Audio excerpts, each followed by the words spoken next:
percentages don't have to be confusing. In this series, you'll learn simple, step-by-step methods to calculate them, on paper and in your spreadsheet. Leah, I've got a problem with this corn import report. It says we hold 14% of a 158 million market, but I have no idea how they came up with that. Let's break it down together.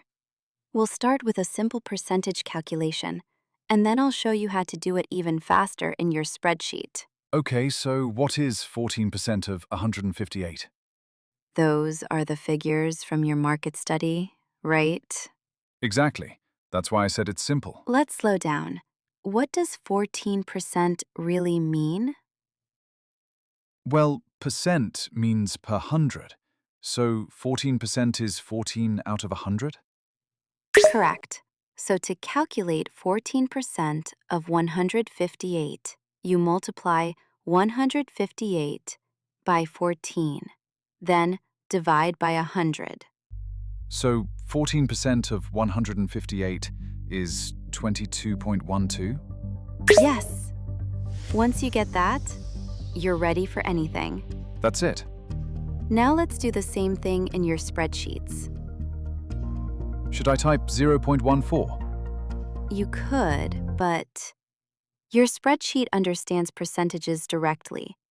Try typing 14% in this cell. Wait, now it shows 14%.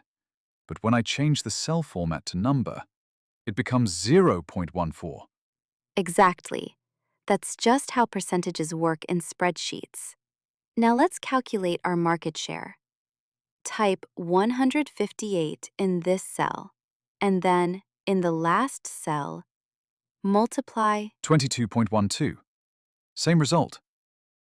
Yep, 14% of 158 million is 22.12 million.